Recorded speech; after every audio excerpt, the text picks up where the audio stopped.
Oops, huwag mo muna i-scroll dahil tuturuan kita kung paano mag-DIY ng mini driving light with 4 modes. Low, high, dual, and rapid sa iyong motor. Bakit ba natin kailangan malaman yung mga ganitong bagay? Unang-una, syempre gusto natin makatipid. Pangalawa, gusto nating maging pulido ang pagkakagawa ng ating mini driving light.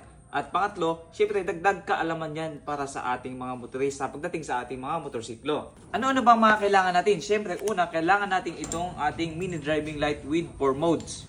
Pangalawa, kailangan natin ng 3 relay. Pangatlo, kailangan natin ng 2 switch, domino switch. Lastly, kailangan natin ng automotive wire with fuse. Ang una natin kailangan gawin ay iset up itong ating relay. Kagaya nito, may designated na siyang output.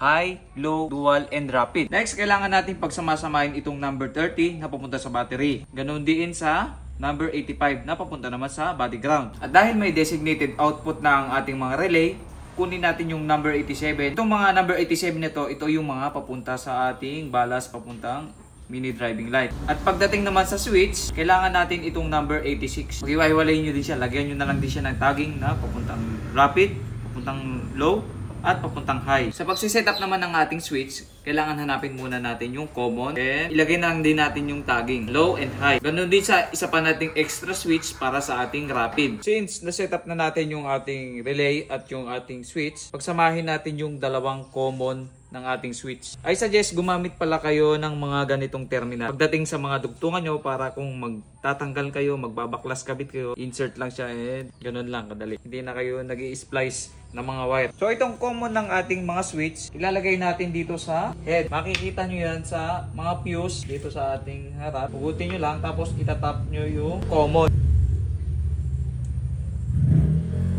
That's it. Pangalawang gagawin natin is kailangan natin ilagay itong ating wire na may fuse papunta sa ating battery.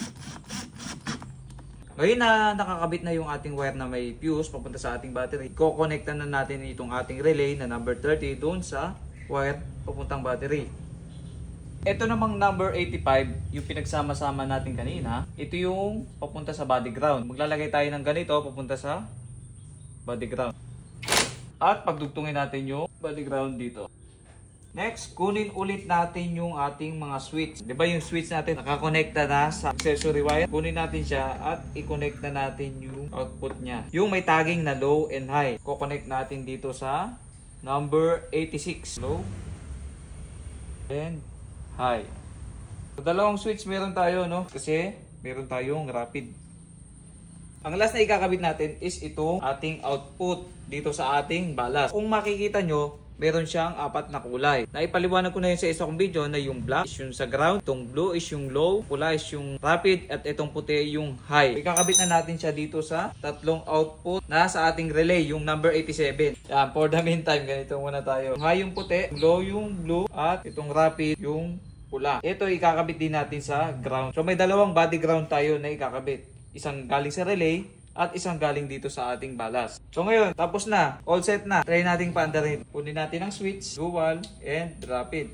Yung isa, high and low. So ngayon mga kuys, natutunan nyo na kung paano i-install itong ating mini driving light with 4 modes. Ngayon, problema nyo na kung paano nyo siya lilinisin. Paano nyo siya aayusin ng setup. At para ipakita sa inyo yung setup ng sa akin, pa-flash ko na lang siya dyan.